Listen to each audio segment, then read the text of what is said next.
foi a grande chave de virada para mim, gente, assim, que hoje eu consigo, por exemplo, fazer uma live sobre esse tema com vocês.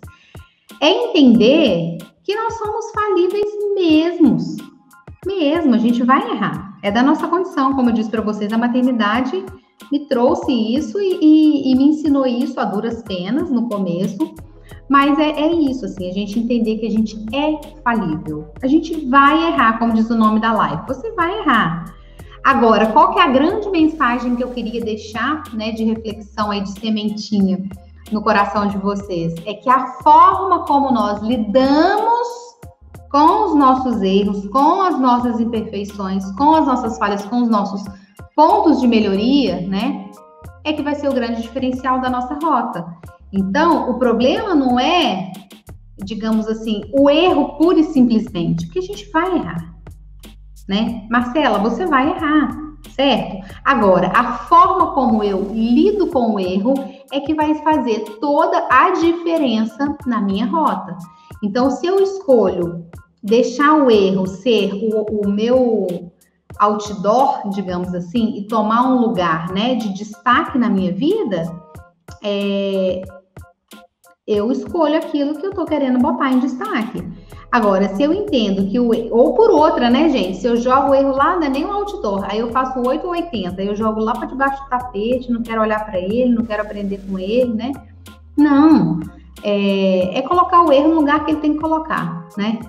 Pense o seguinte, se a gente personificasse o erro, se o erro fosse uma pessoa, você senta na mesa com ele, bate um lero, né? Vê por que aconteceu daquela forma e o que pode ser feito diferente numa próxima oportunidade, né?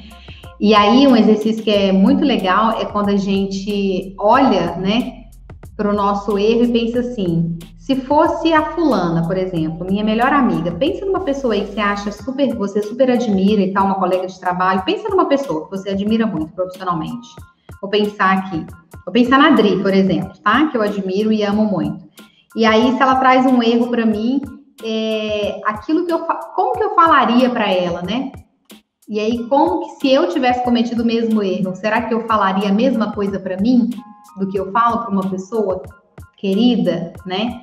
Às vezes a gente é pouco compassivo com a gente mesmo, né? De novo, não no sentido, né, igual assim a mãe que passa a mão na cabeça, não. Mas a mãe que senta, que olha no olho, que diz, né, que vai ficar tudo bem, mas que errou, que da próxima vez você vai ter uma nova oportunidade de fazer de novo e você vai ter a chance de escolher se você quer agir dessa forma ou da outra. Você já viu que assim não funcionou tão bem, que os resultados foram esse. Como que eu faço esse exercício comigo mesmo, né? Então, assim, você colocar o seu erro. Não, mas às vezes a gente tá lá se detonando. Aí você pensa assim, nossa, mas se fosse a Adri que tivesse feito isso, assim, por que eu tô fazendo isso comigo? Né? Então, esse é um exercício assim que ajuda muito também. Claro que no calor das emoções, igual eu falei, às vezes cada um tem um time, né? Do digestivo emocional.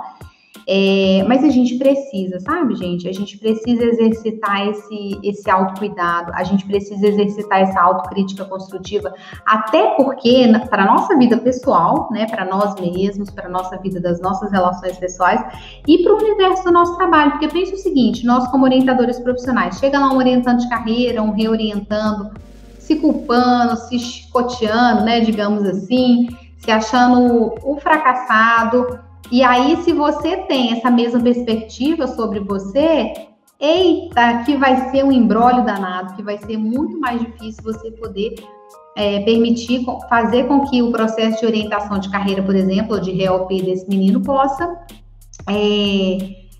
ser uma oportunidade para ele ressignificar aquilo. Então, nos convidemos, né, a ressignificar primeiro aquilo para nós, para depois a gente poder, então, ser um instrumento ainda mais afiado, ainda mais eficaz de ressignificação. E isso é lindo, gente. A OBC, ela tem esse potencial, sabe? De permitir com que as pessoas ressignifiquem suas histórias e, por que não, seus erros, né? Ou talvez aquilo que ela entendia como um erro, às vezes que ela carregou como anos, mas por que lá atrás eu fui escolher aquela profissão onde que eu tava com a cabeça? E às vezes passa anos se culpando, né? Mas aquela culpa que paralisa, sabe? Às vezes a pessoa, quando ela finalmente, às vezes depois de 10 anos que ela resolve assim, pegou um fôlego, criou coragem, buscou ajuda, né? Foi procurar uma orientação de carreira, por exemplo, Se é um orientador que se vê limitado diante dessas crenças, dificilmente você vai conseguir fazer apontamentos e reflexões, porque às vezes são reflexões que doem para você. Então, nos cuidemos, né? Busquemos aí o nosso crescimento enquanto pessoa, né? Que com certeza isso vai reverberar na nossa vida profissional também.